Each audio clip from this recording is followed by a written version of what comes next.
No, I don't think, I think I'm just not funny. That's all right. Good morning. I have the distinct pleasure today of introducing the Vice Chancellor of NMSU. We've only recently met, but it's been quite the experience. I'm going to tell on myself a little bit. I grew up in front of the television, so you'd think I would know you do not approach somebody with a picture of themselves.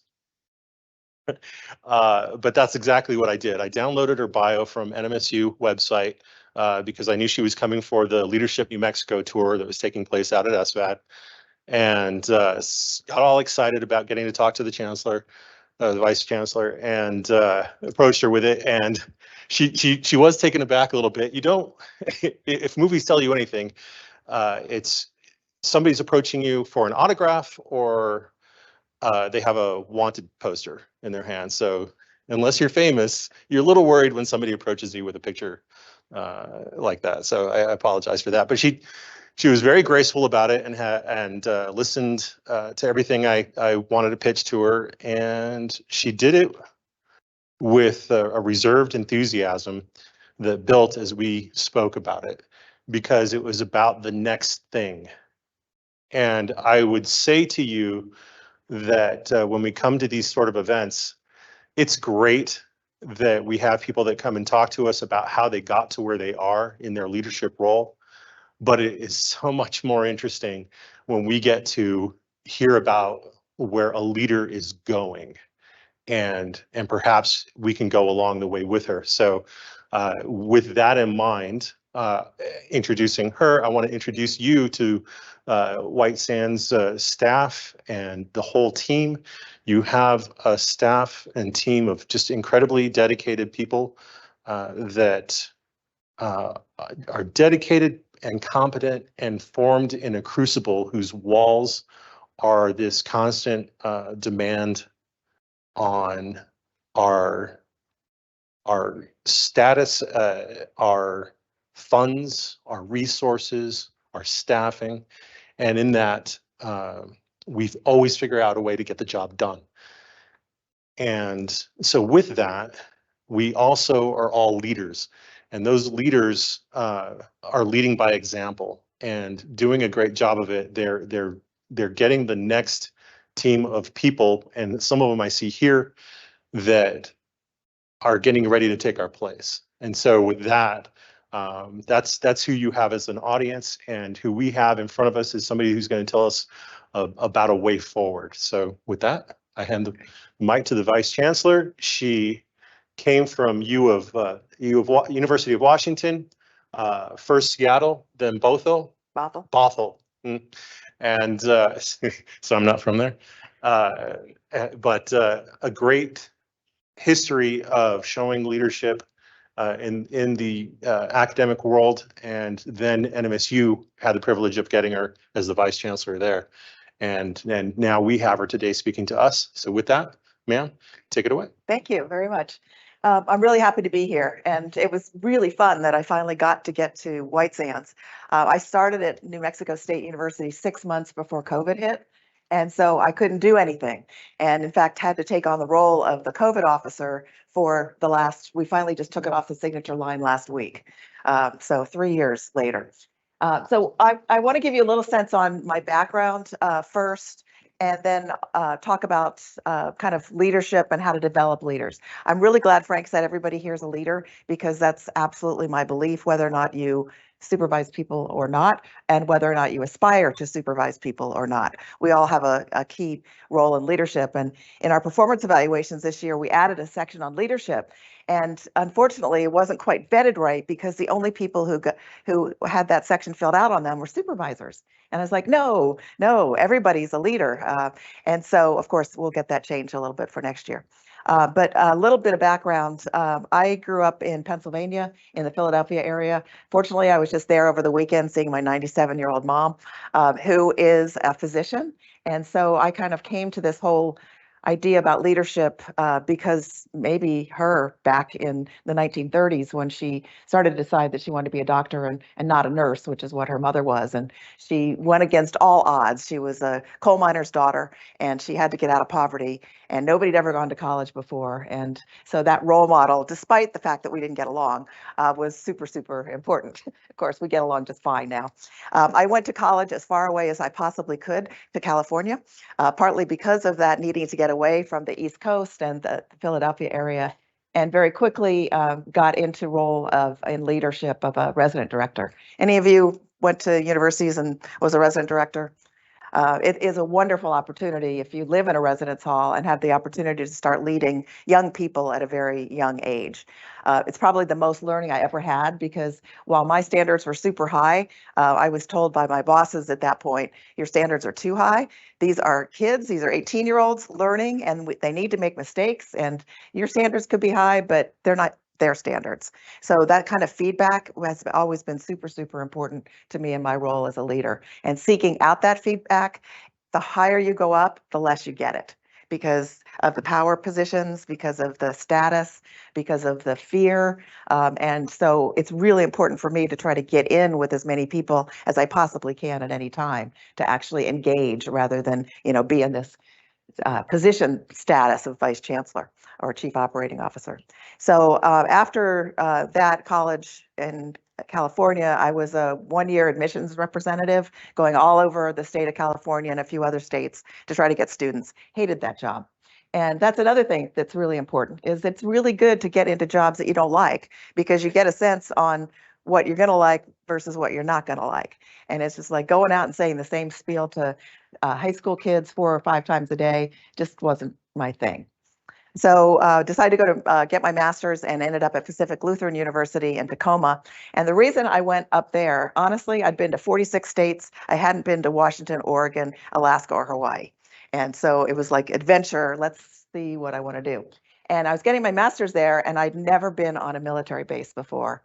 And that's where my program was. So I spent 2 years at McChord in Fort Lewis with military people who wanted to get jobs after their careers ended in the military, and gave me a totally different viewpoint again. And one of the things that I try to do as much as possible is put myself into situations that I haven't had experience with, so I can add to that toolkit. Sometimes it's risky, sometimes it doesn't work out. Right now, you probably have been reading in the newspapers, a lot of people think we're in turmoil at New Mexico State. I love how the media portrays things, but that's what sells papers. And we are really not in a crisis. We really aren't. Leadership turns over. We're doing a great job by our students. Our faculty are absolutely amazing, but that's not the word out on the street. And so that's another new experience for me, actually being at a university that is in the news all the time for a variety of different reasons. And yet we're still staying together and we're still running this amazing university. So adversity is important as a leader. After I got my master's, I loved being in Seattle area. And so choices were go to New York City, which I thought would be kind of fun, but I got a job as a resident director at University of Washington. And so I took on 2 residence halls of about 1,300 students. And so again, staying in that world of student life, which I was also in Tacoma. Then I got married, started having kids, and I couldn't do 24-hour a day on call, which is what residence halls are, between the fire alarms going down or one of the students doing something that they're not supposed to do. So I got a job in continuing education, managing conferences. And that was a really fun job, because you get to put all the puzzle pieces together when you're bringing 2,000 people into a city and making it work, between the researchers, because we did the World Congress on Pain was one of them, herpes virus conference. I got to work with some of the leading researchers at the University of Washington. And so that part to me was really fun, working with the faculty who were discovering things. So the love of higher education got stronger and stronger. Then went into training and development and led that organization, kind of doing this. And it was with the guarantee I did not ever have to get up and speak in front of people because it scared me to death. Probably like some of you, or maybe not anymore, but I took every class I could find in public speaking so I could kind of get over that fear because I had to support myself because we were a self-supporting organization. We had to charge for everything that we did. So I had to pay for me as well as the rest of my staff. So that was pretty cool for a while. Decided to get my doctorate because I was learning so much about organization development. And even though I may have finance and people would think that finance and administration was my thing. The person who hired me at NMSU, he was the dean of business at the time, and he saw me after I started, and he said, "You're probably the only vice chancellor who's never taken an accounting class." And I said, "Yep." I'm not keeping this a secret, but I can oversee finance, and I've done that for very many years. But I'm not the sausage maker. I can't actually do the spreadsheets and make that all work. So at the UW, I had all kinds of different jobs. The ones that were most fun was the organizational excellence. I got to work all over the campus and figure out ways to help people improve through strategic planning or conflict resolution or team building or some of the human side of an organization. And really, that's the part that I love the most. Administration comes really naturally, but I don't really love administration. I do like getting things done. And to me, that's one of the most important things is to be reliable and to say and do what I say I'm going to do. So that's pretty much, yeah, the last 3 years I was at the Bothell campus, much smaller, co-located with a community college. I did a lot of work with the federal government, especially with the firefighters, doing mentor training, which was really fun all over the US for a while as a consultant and some other gigs along the way. But probably the biggest risk and the one that people are like, "Are you kidding? After 39 years at the University of Washington, you're going where?" Most people had never even heard of Las Cruces. And why at the end of my career would I choose this? Well, I chose it because it was something new for me. I'd be working in a system instead of a university. I'd be working with something that's incredibly mission-based, Hispanic serving and minority serving and space grant. I'd be living in the border, which I'd never had that opportunity to do, and a land-grant university, and a very, very inspiring chancellor. So for all those reasons, we decided, my husband had never lived anywhere but Seattle, to uproot and come down here, and we absolutely love it. We don't miss the rain, but every once in a while we like the cloudy day because it's kind of fun. And I love the box turtles that we inherited in our house and the wildlife, although some of it scares me at times. It's just been a really incredible opportunity. And Leadership New Mexico is what brought me here, and that's getting to know the people, within the state. So I've been a student of leadership. My doctorate was in transforming change in higher education. So I've always been interested in the people and the organizational side of things.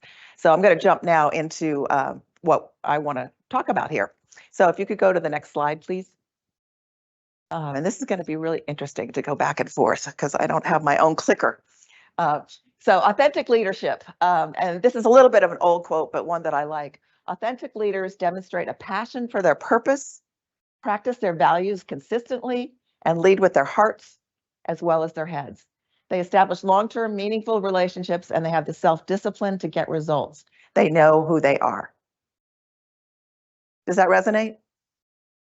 It's one of those quotes, and I don't know how many of you, have an office and you put quotes and stuff up, but there's one quote that I like real well that I don't have in this deck by Charles Swindoll. My daughter actually got it playing soccer when she was 7, and it was all about attitude.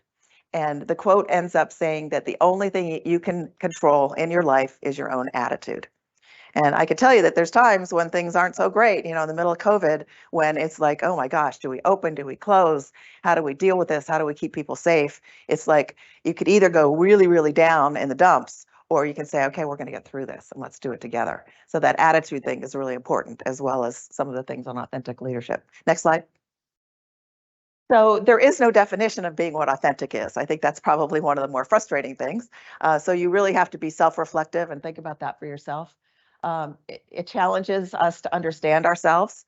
How many of you have done some type of personality inventory before? Yeah, Myers-Briggs or DISC, or there's so many different ones. Those can be very, very instructive in terms of self-reflection. What those sometimes don't do, though, is get a sense of what other people think about you. Right. So when I've done Myers-Briggs before, the first time I typed introverted and have ever since. And it's like, what? How can that be? Because you're out there with people all the time. And so I would take that and start talking to people, and they would observe that, yeah, I might be out there talking to people, but when I get that chance, I was just saying to Frank, Fridays are my days. I don't set meetings because I need that time to kind of refresh and to go in deep. And that reflection for me has made me be healthier than I would be otherwise. Because if you are an introvert and you're extroverting all the time, that could be a burnout skill. And so you have to try to strike those balances with whoever it is that you're working with. Okay, next slide.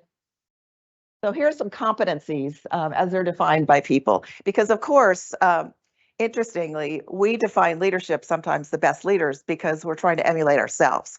Well, that's not necessarily a good thing to do. What you really want to know is that there's a full breadth of leadership capabilities there. And honestly, if we don't have a variety and a diversity of our leadership abilities, then we're not going to be as good as we can be for the people that we're trying to serve. So that's critical. The ones that I like the most, I think humility is super, super important. Being humble to me means being open, not tooting your own horn. For me, coming to NMSU was all about NMSU. This is my last stop. I'm not going anywhere. So it's really fun to be able to just engage and not really worry about what's that next step going to be. And I know that not everybody has that luxury at this point. You will sometime, I promise. But it's really nice to be able to be a servant leader. Which you probably have heard before, which is really putting yourself out there on behalf of the people that you're there trying to serve. Energy, I think, is critical. I am, even though I go to bed early and I get up early, I've got tons of energy, and that kind of drives me. Over this last weekend at home, given that my mom's 97, she sits around a lot, and it was really, really hard for me to be sitting there for 48 hours. That's all, plus sleeping, or including sleeping, just because, and trying to engage. Because I'm used to being much more active than that. But it was also really good because I'm so active, sometimes I don't engage with people in the ways that I could because I want to do stuff. So that reflective period is important. I think intuition does have a role in being a leader. Metrics, we all say we got to be data driven and we got to do everything with metrics and prove. There's still a role for intuition. Metrics can tell a story, but you've got to be able to use those in order to actually figure out where you want to go. So intuition, I think, is valuable. Having vision, and a lot of leaders that I've heard, well, I don't have a vision. I don't have a vision. How do you have a vision? Some people don't really have that vision. They want to be part of the mission. They want to be followers. That's great. You can still be a leader and be a follower because you believe in the greater good. Perspective, passion, conviction, and learning, continuous learning. Now, the fact that you're all here says to me that you're interested in continuous learning. I don't know if you have to be here, but hopefully you're choosing to be here because that's going to give you those perspectives that you may not have otherwise. Yes. There are a couple questions from the chat. Good. What do you think are some unstated aspects of positive leadership characteristics not covered in training, but learned through experience? I'm glad you asked that because there's actually going to be a quote later about you really can't always train people on how to be good leaders. You've just got to experience it.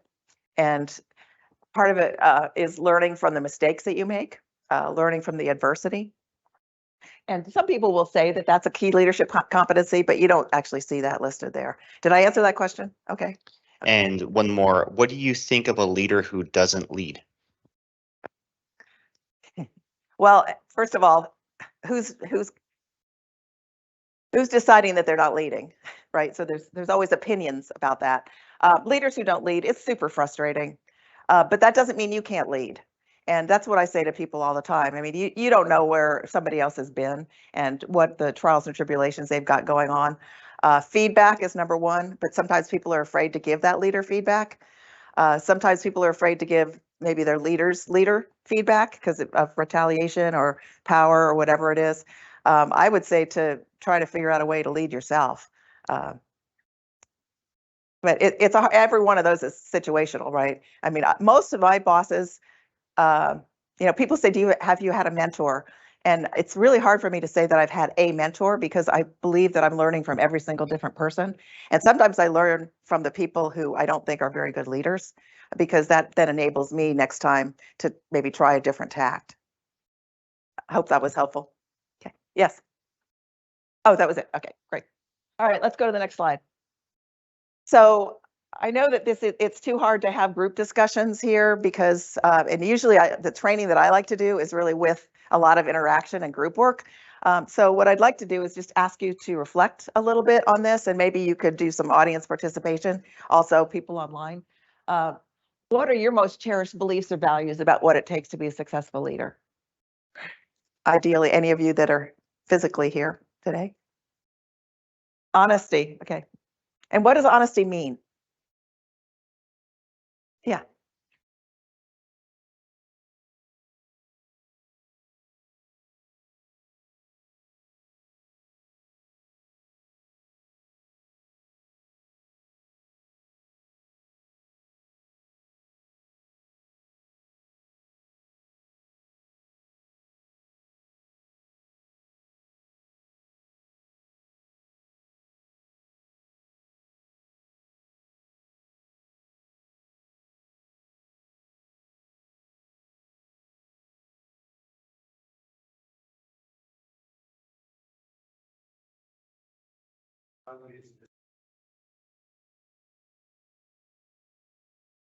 So telling it like it is, being willing to say the harsh truths at times, setting expectations, being clear about what you believe and what you expect. Did I encapsulate that? Okay.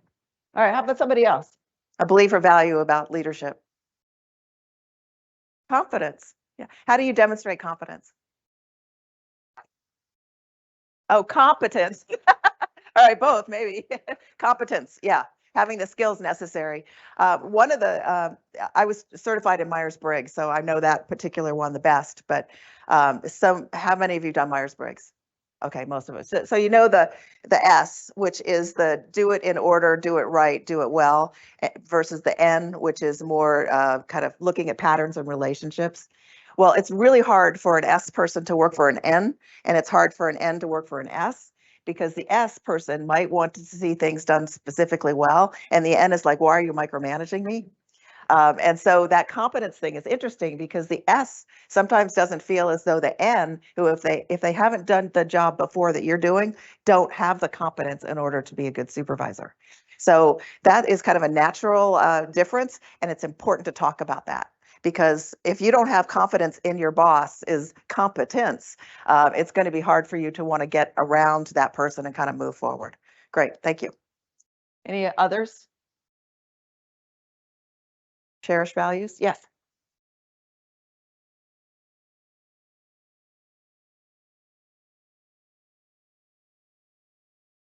Absolutely. That's a lot like the honesty in some ways. And so in terms of feedback, where do you get feedback from? Everywhere. Yeah, can you be a little bit more explicit?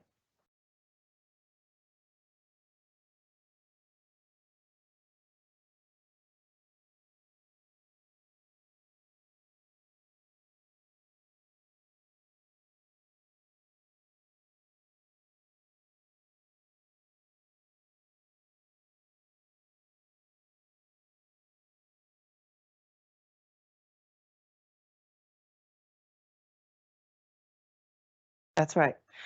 So kind of 360, looking at all different types of feedback, from your boss to your subordinate to your peers to body language to how people engage with each other. I think that was one of the harder things with COVID when we were all on little blocks. Especially if people didn't turn their cameras on, you had no clue kind of where they were coming from. Did you have a rule that everybody had to have their cameras on? We did not, and it was very interesting because people would speak up, but you didn't really know from where they were coming from. And it's much harder to read body language over Zoom or Teams or anything like that. And so the opportunity to come back in person, I think, is going to help rebuild our organizations. I read a lot at Harvard Business Review and a lot of the other kind of trade magazines. And what they've said is that culture is lost because of COVID. Because people haven't had that ability to connect quite as well. And we are social beings. And so there is some element of that. Honestly, I don't want to go back to the way it was necessarily, but we do need more people interaction and more ability to solve problems together. That's also, I found, dealing with conflict and doing process improvement were really hard during COVID times, at least in my experience. All right, next slide, please. All right, the extraordinary leader. Do any of you follow Zenger and Folkman? There's some really good writers on leadership development, and we did a lot of work with them specifically in terms of the 360 reviews that were happening.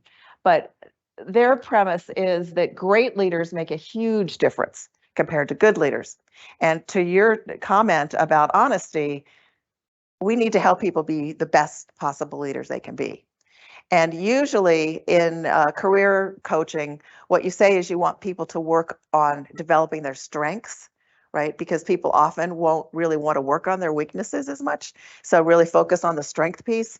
However, you'll see there, fatal flaws must be fixed. And the person who asked the question about what a leader who doesn't lead, that's probably a fatal flaw, depending on who else believes that about that particular leader. Being a bully is a fatal flaw. Being too nice is a fatal flaw. You've got to strike that balance and work through those. They believe that we've been aiming too low in developing our leaders, working just to improve the average rather than really to work on the best. Effective leadership is specific to an organization. Now, some of you, I assume, have moved around in your jobs, right? And so that every job has a little bit different culture. And so like a culture of food services, when I was working in housing and food services, was very different than the culture in finance, which was different than the culture down in the school of nursing. And so to be aware, and that's one of the things that I've always thought is really important, is don't go in and try to change things right away when you're new into a position. And sometimes you're given that expectation that that's exactly what you're supposed to do, but it's much better if you can hold back a little bit, assess, really get a sense of the culture, and then you can figure out how and what you want to do to improve and lead. And leadership is about improving things. It's not just about leading people, it's about making the organization the best it can be. So leaders are made, not born. Now, some people have more proclivity toward leadership versus management, and you've probably heard those things before. Are you born a leader, born a manager? You can develop the skills in order to be more effective as leaders, even if you happen to start with more management potential. Organizations' commitment to develop leadership is critical, with the immediate boss most central.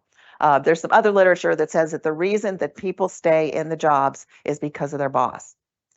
First and foremost, it's because of their boss. Secondly, it has to do with variety on the job.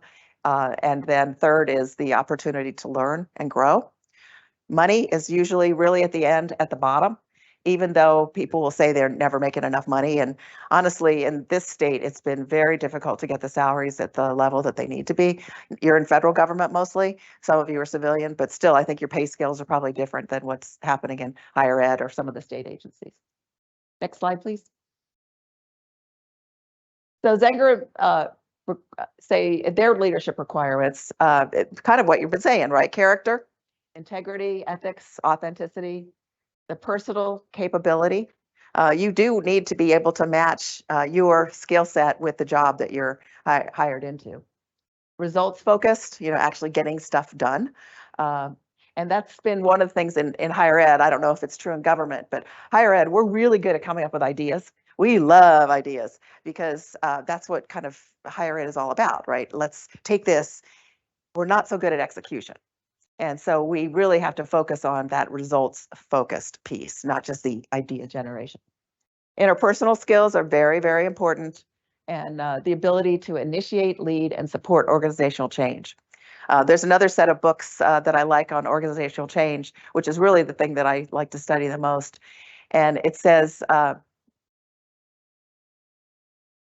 that if you're being paid by the organization, it's your job to support the organizational change.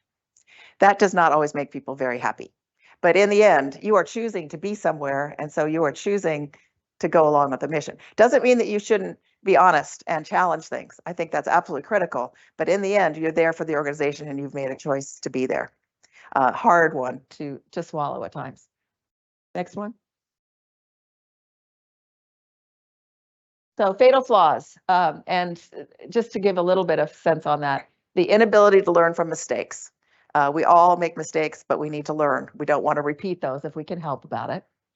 Lack of core interpersonal skills and competencies. Maybe too nice or too much like a bully. Lack of openness to new or different ideas. And sometimes what we want to do is just preserve the status quo, right? Because it feels uncomfortable if we're having to make some change. But if we're not open to new ideas, I mean, good grief, we couldn't have gotten through COVID if we weren't open to new ideas. We were forced to do that, which is really different than choosing it. But I would suggest that you want to think about how do you embrace something versus resist something like that. And one of the best ways to do that is to surround yourself with people who actually think the idea is a good one. Instead of reinforcing ourselves by sticking around the people who really don't like the idea. Again, that's pushing yourself out there a little bit, but why is it that somebody would like to do something X like X? Lack of accountability with a whole bunch of people, and that lack of initiative. And you need to seek feedback on some of that. We're just going through performance evaluation season right now. I don't know when yours are, but I had to do 8 yesterday and I've got 7 more to do, which is quite a lot. But it's really interesting to have the conversations with people, and because it's that once a year reflection. But I start each one of them saying, if you hear anything from me that you haven't heard throughout the year, I'm not doing a good job, because feedback should be continual. And so that way it's a much more positive conversation in a way, because we're reviewing the accomplishments of the year versus saying, this is what you need to work on because you haven't done this very well. That to me is not a very good leader. Next. So extraordinary leaders, highly productive, low intended turnover. I think that's really interesting how they put that, low intended turnover. Probably all of us would like some turnover at times with some of our staff. And so just to be honest about that, you want to have low intended turnover, generate high customer satisfaction. And I know that's one of those words that people don't always like because they don't understand what customer is, but who are the users? Who are the people that are the recipient of your services? So you want them to be happy. I took over facilities about a year ago, and they still, we just hired a new associate VP for facilities, and he's really getting into the customer service stuff, because while they were trying to do the best job they could with the resources they had, it was not with the customer voice involved. And that's absolutely critical in order to do the job, because it was beginning of spring quarter, which I still think is really weird that we call spring the first week of January, but that's what we do in this semester. And they were going to repave the road right in front of NMSU the first week of the semester. And I'm like, what? Why? And it was because it was time to do it. They had the money to do it. It's like, no, we need to be thinking about the customer. So they're doing it right now during spring break week, which makes like total sense. But sometimes, if you get into a rut, you need those external resources. And so we're putting an advisory committee around the facilities group so that they can hear more often from the voice of the customer.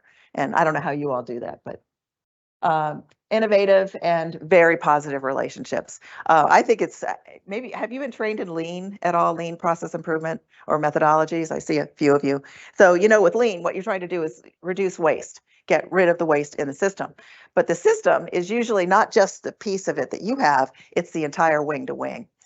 We did a lot of lean development at the University of Washington, but we actually got to go to the Boeing 747 plant and watch how they were constructing the airplanes. And I was lucky enough also to go to the Toyota factory in Japan and see what they were doing. But it's just absolutely amazing that the minute they see something that is adding waste, they can stop the assembly line.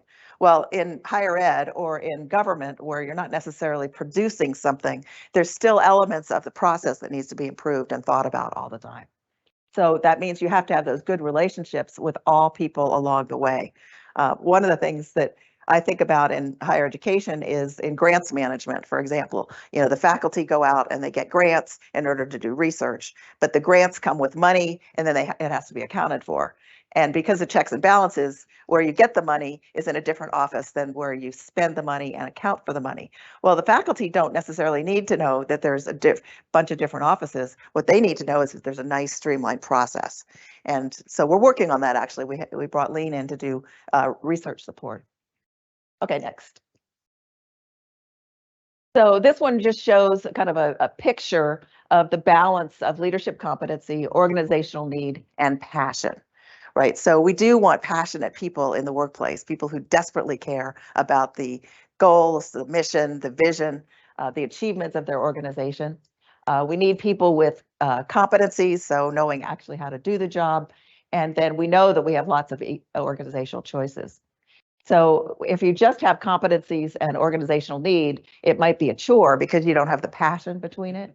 If you just have the passions and the competencies, it might just be a hobby because you don't know why you're doing it for the greater good. And then if you've got passion and organizational need, but not the competencies, then you're kind of a rookie. And so it helps to be kind of thinking about that at all points. Where are you in the development of yourself as a leader as it relates to your organizational needs? All right, next. So what I'd like to do again is have an opportunity to have a conversation with you. What are the success factors in either your unit, if you're more comfortable, or White Sands Missile Base, or anywhere in between? How do you know you're going to be a success?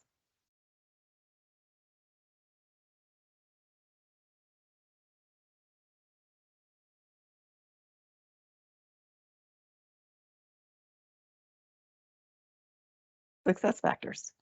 Customer satisfaction. Yeah. Customer satisfaction, good. Yeah, that came out very clear when I came on the tour. And they're paying for it. They better be happy. You need them. They need you. Others. Proper work-life balance. Great. How do you instill that?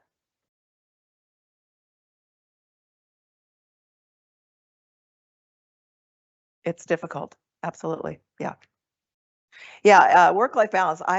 It's been interesting because you can probably tell I really am passionate about my work and I like to get a lot done. And but I've been really careful around, especially during COVID, making sure that people do have that opportunity to take care of themselves, their own mental health, their own physical health.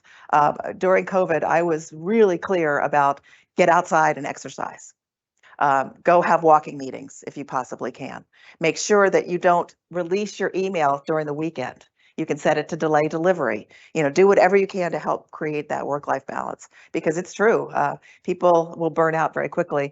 And because people have choice now, they're going to go find something that they can do differently. We certainly find a lot of employees now don't want to work in Las Cruces, right? Because they can do jobs without having to actually live in the state. And that was something that was never even thought about that was going to be possible. But retention factors are showing that if you don't have some level of flexibility in work, you're not going to keep people because people don't have to stay. And we know that great resignation thing that's been going on. All right, some other success factors. Showing growth. Good. So you have development plans and you report on those plans. Good. Any other success factors? All right, well, let's move on to the next. So this comes from the Center for Creative Leadership. They've got a couple different offices. One is in Colorado, another one is in North Carolina.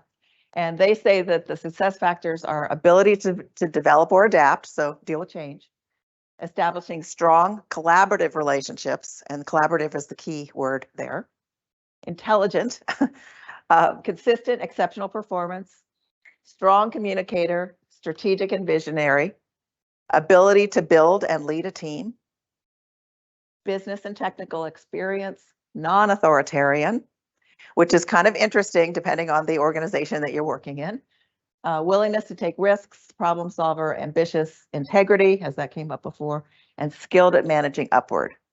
Now, do you notice something about those words?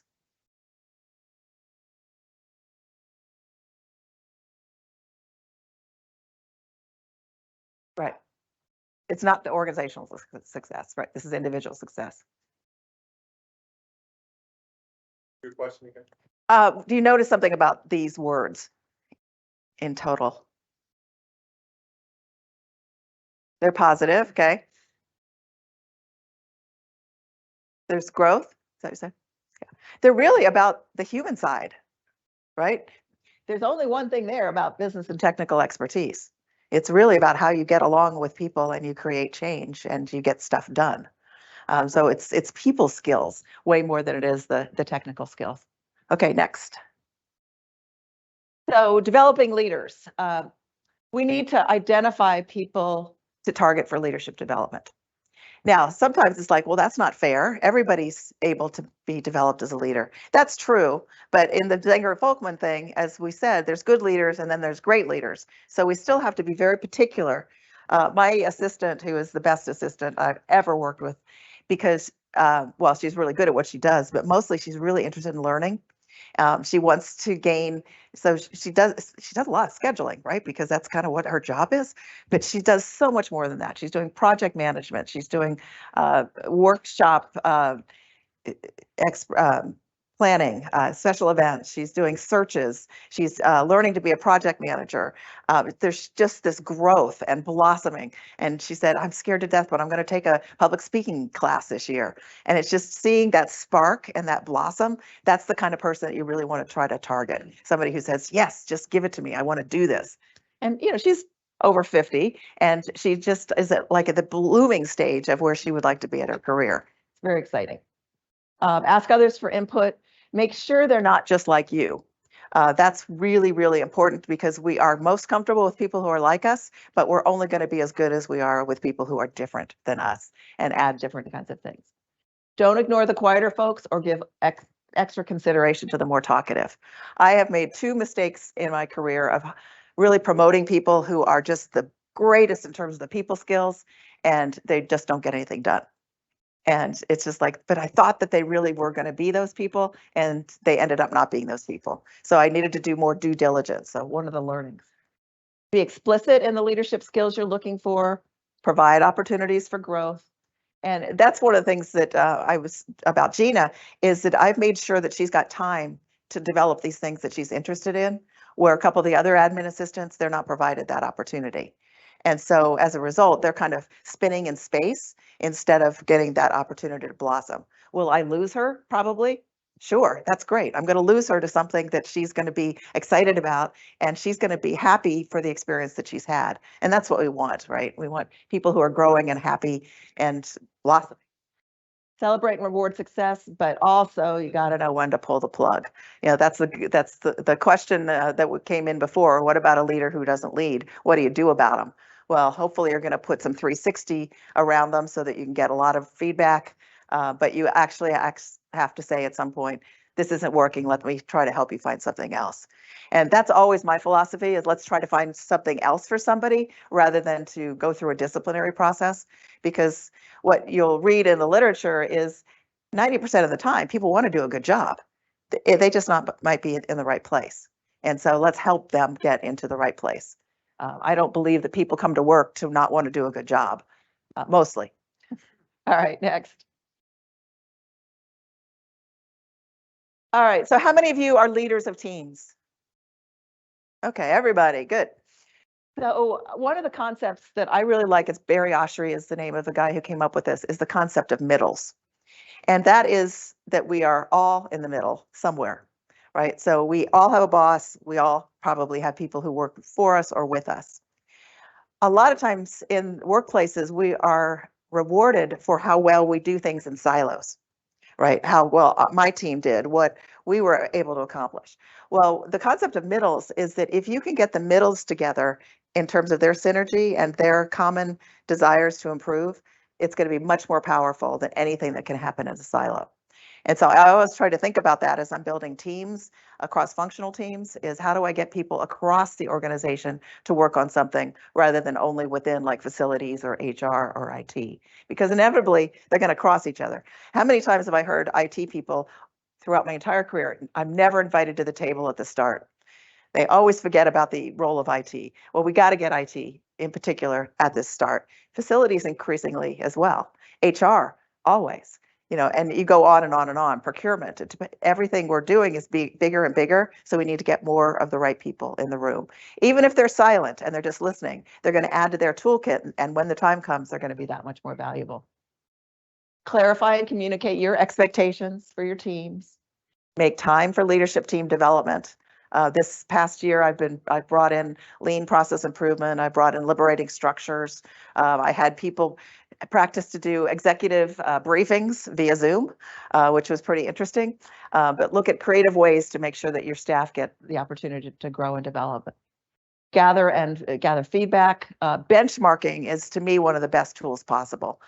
Because if you benchmarking against other people, whether it be within your federal government or with industries like Nordstrom, you're going to learn from somebody who's done something a little bit different, because we all in the end are leading people, we're evaluating people, we're making something, we're communicating. There's a lot of similarity across.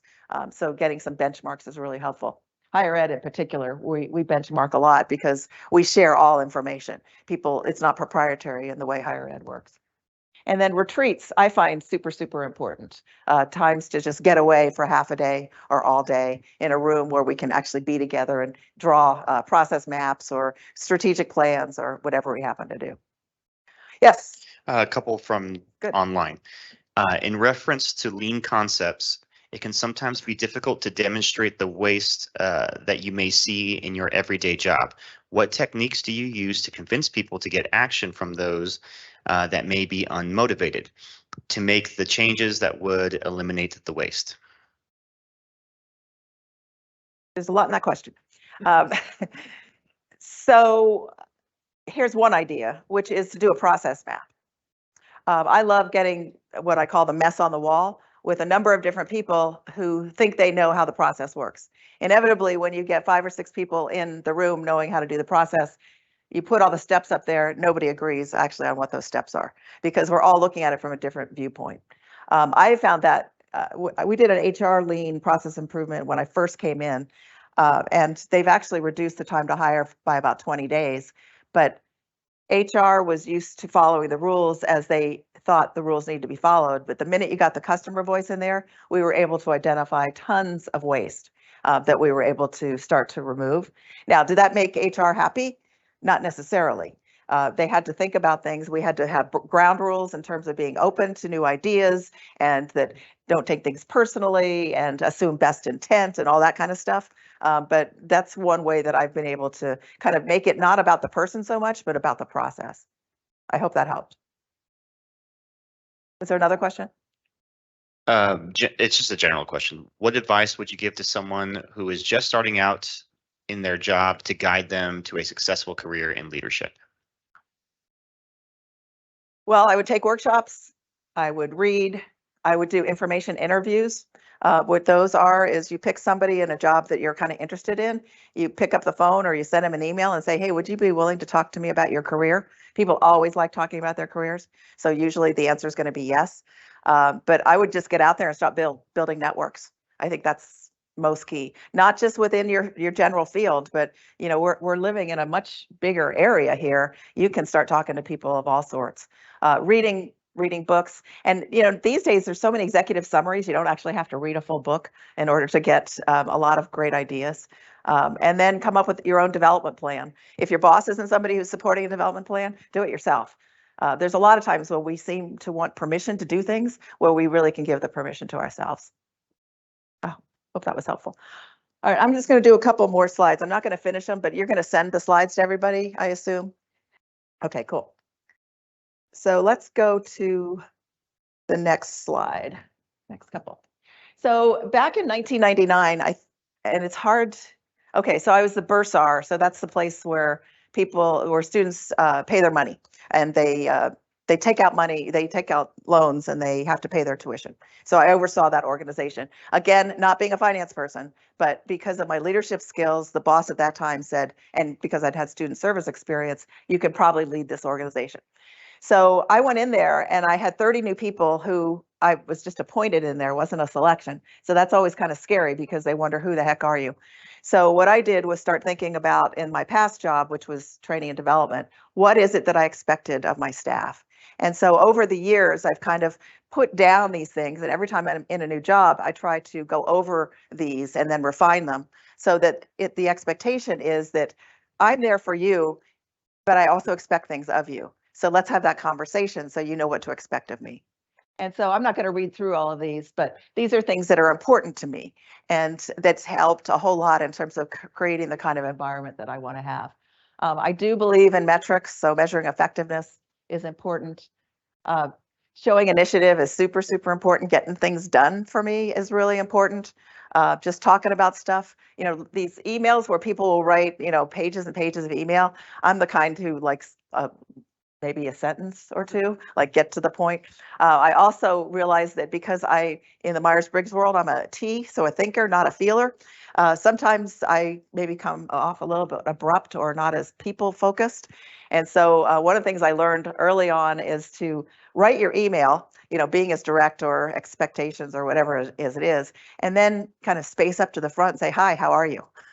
Instead of immediately getting into the let's get it done kind of thing. That's actually helped me a little bit. Next. Oops, I think there's one back. Yeah, so this is the continued part, I think. I'm really, really active in organizations. So NACUBO is the National Association of College and University Business Officers. I've been on the board for that for 4 years. The WACUBO one, I was most recently the president of. NCCI, which is Continuous Change and Improvement, was on the board for that. Climate Change in Higher Education was on the board for that. So getting to know people in different sectors has been extremely helpful. Yes, it's work and it's extra work, but it's added so much more because other people's perspectives make all the difference to me. A few other things, and you'll get these and you can take looking at it, but the committing to personal growth and development and being a role model, I've been very conscious about wanting to show up at stuff. And so the Greek system just welcomed all their new Greek students. I was never a Greek student. In fact, I didn't really like the whole idea of sororities and fraternities. But at NMSU, they're all about philanthropy and they are all about building. And so I show up to those when they have those kinds of things and make it important that I give the time to be seen as a leader, because it's really easy to stick in my office and just get work done, but it's part of the role modeling. And so if we have a class on how to do performance evaluations, I will go to that class because I want everybody else to learn how to do them. So I better show up myself. All right, next. I think we did that one already. Okay, so the ones that I'm not going to go over are developing your leadership pipeline. You can see those, but there's some slides there that show how you go in terms of your own career, from first managing yourself to managing like one other people, to managing a group, to managing an organization. And there's some different skills that are necessary in order to do that. I think the next one is a quote, and I'll finish with that. Becoming the boss. Learning to lead is a process of learning by doing. It can't be taught in a classroom, although we try. It's a craft primarily acquired through on-the-job experiences, especially adverse ones, to which the new manager, working beyond his or her current capabilities, proceeds by trial and error. And that's kind of what leadership is. That's what being a human being is. It's super important, I think, to take risks, calculated risks, to put yourself out there, to learn as much as you possibly can, and ideally to have fun doing it, even when the going gets tough, which at least for NMSU right now, the going is kind of tough. But the people are good, and we keep on going because we're here for the right mission and the right people and our students and our community. And you're all doing exactly the same thing for the people of the United States and the world. So with that, thank you, and I'll take any questions.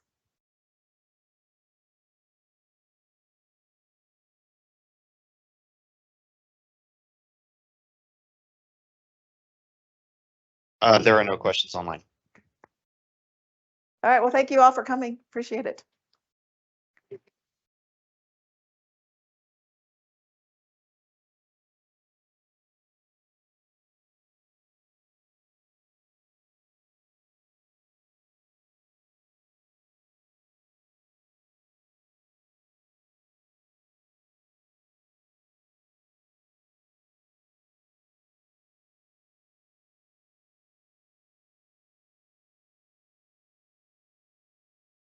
But every time we have an opportunity to talk about leadership, I learn so much.